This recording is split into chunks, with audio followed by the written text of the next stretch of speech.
Quel giovane inglese l'ho incontrato una sera, in una calle buia, nel buio piovoso del ghetto. Un uomo dai capelli castano rossicci, con un anellino d'oro scintillante all'orecchio sinistro, il farsetto di seta bianca e rosa, le calze color carne inzaccherate e il cuoio chiaro delle scarpe logoro infangato. Ci siamo quasi scontrati in quella stretta calle. Ditemi come faccio ad uscire dal ghetto, mi chiede. Il ghetto è chiuso dopo il tramonto, gli rispondo. Correte un pericolo mortale, signore, a trovarvi qui a quest'ora, a meno che non siate ebreo. Jessica! Torna subito a casa! Te l'ho detto 1000 volte di non parlare con gli estranei. Come hai osato lasciare la sinagoga prima che le preghiere fossero terminate?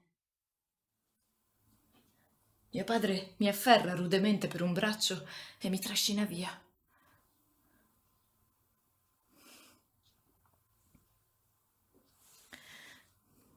Mio padre, Shylock, è un uomo rude. Diffida di tutti. E io capisco la sua asprezza. Sono tanti quelli che lo insultano e lui sopporta ogni umiliazione, scrollando con soffocata rabbia le sue vecchie spalle. Anche Antonio, uno dei più ricchi mercanti di Rialto, si diverte spesso a chiamarlo miscredente, cane strozzino, usuraio pezzente. Giorni fa l'ho visto addirittura sputargli addosso e prenderlo a calci come un cane randagio, ma subito dopo chiedergli in prestito 3000 ducati. Ma perché disprezzare così mio padre solo perché è ebreo? Non ha occhi un ebreo? Non ha mani un ebreo?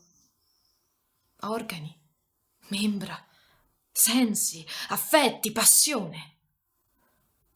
Non è nutrito dallo stesso cibo, ferito dalle stesse armi, assoggettato alle stesse malattie, curato dagli stessi rimedi, raffreddato e riscaldato dallo stesso inverno e dalla stessa estate come lo è un cristiano.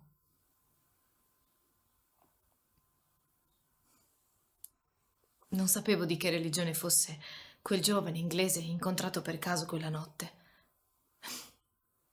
Di sicuro non era ebreo. Il giorno dopo quell'incontro mi reco in sinagoga. Salgo nella galleria riservata alle donne. Il rabbino sta predicando che la peste tornerà senz'altro se gli ebrei persisteranno nella loro impietà. Se continueranno a giocare d'azzardo come i cristiani o se non la smetteranno di assistere alle loro feste pagane come le regate e i fuochi d'artificio. E mentre il rabbino si scaglia contro le giovani donne che non obbediscono ai padri, d'un tratto lo vedo. Il giovane inglese è in sinagoga. È seduto lì, sull'ultimo banco, e annuisce con la testa ascoltando il sermone. Più tardi, nella stanza privata di mio padre, ci incontriamo di nuovo. L'anticamera è piena di persone venute a riscattare i pegni. Io aiuto mio padre, trascrivendo ogni somma su un registro e tracciando un rigo sul nome dell'articolo svincolato. Abbiamo di tutto in casa. Quadri di grandi maestri veneziani, statue, gioielli di Costantinopoli e del Catari. Mio padre brontola mentre restituisce i pegni riscattati. Brontola che il tasso di interesse consentito dalle autorità è troppo basso. Il 5% appena, mentre qualche anno fa era del 10%. Il giovane inglese si fa avanti con il suo pegno, un piccolo specchio in cornice d'argento. Lo porge a mio padre, il quale lo esamina attentamente facendolo rigirare fra le dita. I miei occhi incrociano quelli del giovane inglese e il mio cuore si mette d'improvviso a palpitare. No, non posso, mi dico, no, non devo innamorarmi di un cristiano. La legge lo proibisce, è peccato, non è concesso. Quanto mi date? Chiede l'inglese. Non posso darvi più di 5 ducati, risponde mio padre, e poi c'è da pagare l'interesse. Ben inteso. Quel misero tasso che la grande Serenissima ci consente è il 5%, non di più, non di meno. L'inglese mi guarda, sorridente di nuovo, e io arditamente ricambio il suo sguardo. Molto bene, dice, 5 ducati da restituire con l'interesse. Mentre mio padre sborsa i quattrini, io immergo la penna nel calamaio e attendo con la penna sospesa sul registro. Come devo chiamare questo vostro pegno, signore? È uno specchio d'argento, un cimelio di una nobile casa inglese, decaduta a causa della dissolutezza. E qual è il vostro nome? Gli chiedo con malcelato interesse. William Shakespeare, risponde. E voi? Jessica. Jessica. Come altro potevate chiamarvi se non Jessica? Sapete che cosa significa il vostro nome? Colei che guarda fuori. Mio padre mi scruta con occhi minacciosi e mi dice: in futuro guarda dentro, figliola. Altrimenti gli occhi ti saranno accecati da quello che vedi. Vi auguro il buongiorno, signore. Il giovane inglese mi saluta con un sorriso e se ne va. Io lo guardo uscire dalla stanza e sono certa che quando sarà fuori dal ghetto lui penserà a me, alla figlia di Shylock. Sì, lui si ricorderà dei miei occhi, dorati e lucenti come monete. Non mi sbagliavo, perché dopo qualche settimana, distesi in un letto, lui affondava dentro di me, nelle mie profondità, con tutta la forza della sua anima. Sapevamo entrambi che non dovevamo farlo. Un cristiano non può accoppiarsi con un'ebrea. Ma a noi piaceva la tempesta. Ogni volta fare l'amore era una specie di naufragio. Era come se la luna venisse risucchiata dentro il mare, come se un'onda inghiottisse un'intera flotta di galere veneziane, spargendo sulle acque agitate sete cremisi, monete d'oro, mirra. Ogni volta era come se fosse l'ultima occasione. E lui mi desiderava come un forsennato. Io ero divisa tra estasi e tristezza, euforia e disperazione. Oh amore, gli dicevo, misura e frena la tua gioia. Frena questo eccesso. Sento troppo la tua felicità. Falla più piccola affinché non mi sazi. Una notte, inaspettatamente, lui mi dice: sono stato invitato ad una festa in maschera. Voglio che ci andiamo assieme. Non c'è pericolo di essere riconosciuti. Saremo entrambi mascherati. Ma cosa racconterò a mio padre? Lo sai che non posso.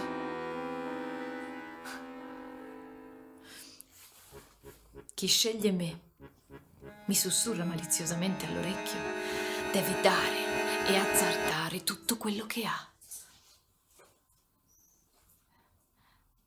Ero confusa, agitata, non sapevo come fare.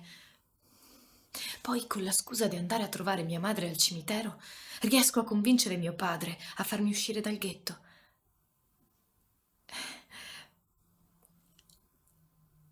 Agli ebrei è vietato abitare fuori delle sue mura. Solo dopo morti possiamo godere le brezze del lido. Noi ebrei possiamo vedere il mare solo dal Camposanto. Questo è il nostro destino qui, a Venezia. Quando oltrepassai quel giorno la porta del ghetto, ebbi la netta sensazione che lì non sarei più tornata. Non avrei più visto il campiello nei giorni di mercato, con i suoi erbivendoli, macellai, commercianti di abiti usati, mercanti di spezie levantini con vestaglie e turbanti, e gli ambigui marrani, diversi in tutto anche negli abiti. Non avrei più visto le code di persone in fila al banco rosso, al banco verde, al banco giallo. Non avrei più sentito quei suoni così diversi, quei dialetti storpiati, quelle colorite parlate spagnole, turche, portoghesi, levantine, greche, per non dire dei gerghi di qualche polacco o profugo tedesco. Non avrei più visto il ghetto vecchio, Calle Storta, Corte del Moresco, Campiello delle Scole, Scale Matte, le sinagoghe incastrate, quasi nascoste tra le case. Non avrei più visto Shylock, mio padre, che regolarmente ogni mattina assieme al suo amico Tubal si reca a pregare.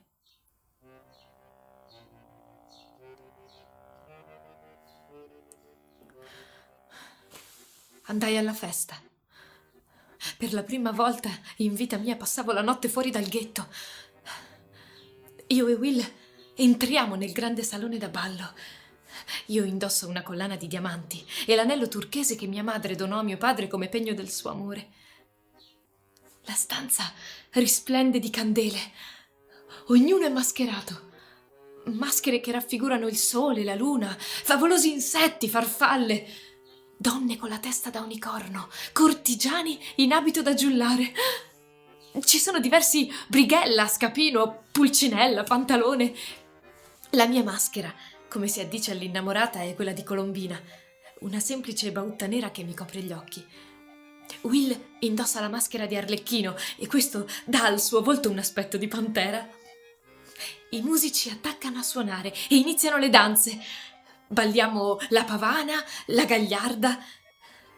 Dopo un paio d'ore viene servito il mangiare e tutti ci affolliamo intorno alle tavole imbandite per assaggiare le deliziose vivande.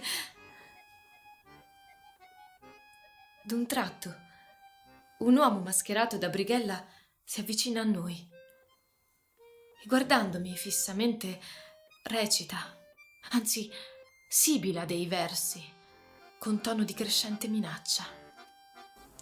Se ogni donna ha ciò che vuole, tu hai il tuo will, e un will ancora, e un will anche di troppo. Di troppo sono io, che sempre ti importuno, per raggiungere così alla tua dolce voglia. Non vorrai tu, la cui voglia è larga e spaziosa, concedermi di nascondere una volta la mia voglia nella tua? Henry? Esclama Will riconoscendo quella voce. Sì, sono io, sussurra quell'uomo, calandosi la maschera di brighella e svelando il viso femmineo, gli occhi azzurri e le pallide gote del conte di Southampton. E questa deve essere l'ebrea. I miei omaggi, signora, mi dice inchinandosi con aria sottilmente beffarda. Mi auguro che lo specchio che vi è stato donato sia di vostro gradimento.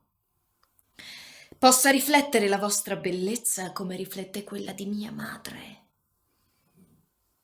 Non ti facevo tanto stolto da rubarmi quello specchio. Ma lo sa questa donna che razza di poetucolo accattone s'è portata a letto?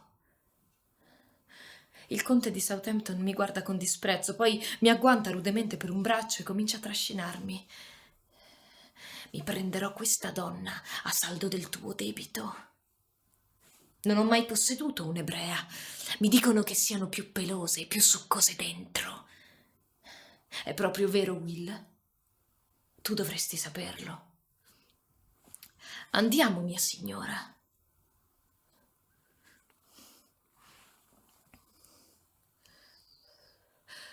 La punta del suo stiletto che mi sfiora il busto mi convince a dargli retta. Usciamo dal salone, passiamo di sala in sala. Dove stiamo andando? Domanda Will. E perché? Entriamo in una camera. Il conte mi butta con violenza sul letto. La carne ebraica la si gusta meglio in due. Guardami, Will, guardami violare la tua nuova Dark Lady. Tu l'ami perché sai che l'amo io. Oh, Will, se tu ed io siamo un tutt'uno, ebbene, mi lusinga che ella ami me soltanto. Poi si mette a ridere come un ossesso, mi solleva la gonna, mi lacera le mutande e si infila urlando dentro al mio grembo.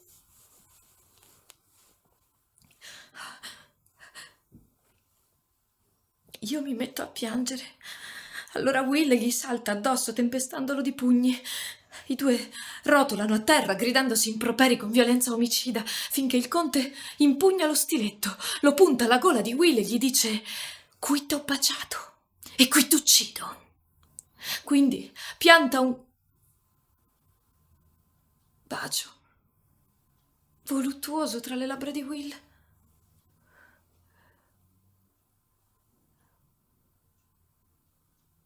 È un bacio interminabile. Il tempo sembra essersi maledettamente fermato, finché arriva una leggera raffica di vento. La porta si apre e la stanza lentamente si riempie di freddo e di persone. Arlecchini, capitani, colombine, rosaure, tutti eccitati nel vedere quello spettacolo lussurioso. Sembrano tutti impazienti di assistere alla mia rovina. Poi fa irruzione nella stanza un vecchio pulcinella disperato. Reclamo una libbra di carne di quel fottuto puttaniere. È mio padre. È Shylock, mio padre, quello che si getta sul conte, strappandolo da Will e requisendogli lo stiletto. Si scordi chi vivo questo poeta, cattone! Urla mio padre, vibrando una pugnalata verso Will che però va a vuoto. Ladra. Ladra. Hai osato rubarmi quel diamante che m'era costato 2000 ducati a Francoforte. Anche l'anello di tua madre mi hai rubato, disgraziata. Che tu sia maledetta. Mio padre mi schiaffeggia furiosamente davanti a tutti e poi mi trascina mezza nuda fuori dalla camera. Io mi giro disperata, sperando in una reazione di Will, e invece guardandolo mi si spezza il cuore. Lui e il conte stanno lì, fermi, senza muovere un dito. Stanno lì impalati come ridicole comparse in un'opera buffa.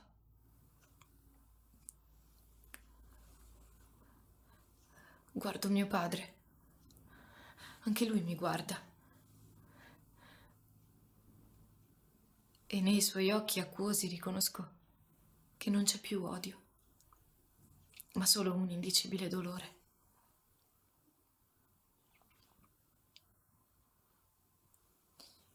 Potrebbe denunciarmi come sgualdrina e lasciarmi lapidare nel campiello,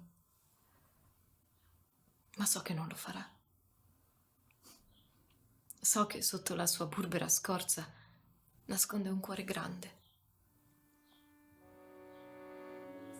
Andiamo, padre. Andiamo via da qui. Non mi sento bene. E mentre usciamo, capisco tutto. Capisco che non vedrò più Will. Che Will tornerà a Londra dove i suoi attori lo stanno aspettando. e che magari avrà lo spudorato coraggio di scrivere per loro una commedia sugli ebrei e sui mercanti di Venezia.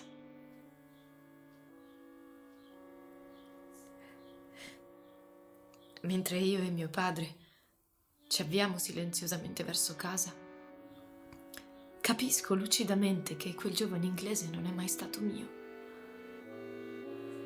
Capisco che Will tornerà tra le braccia del suo giovane amante e che a Stratford rivedrà, per dovere coniugale, la sua bisbetica moglie. Un tempo così calda e lussuriosa a letto, ma ora terribilmente fredda e interessata solo ai soldi.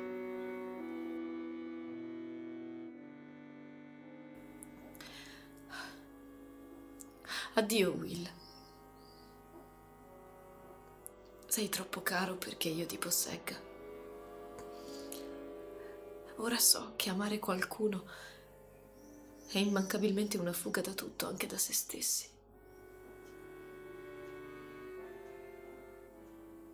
Ma alla fine i nodi vengono al pettine.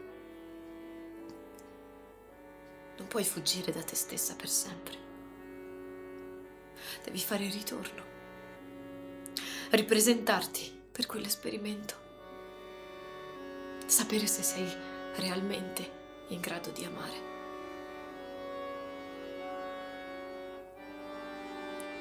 Questa è la domanda.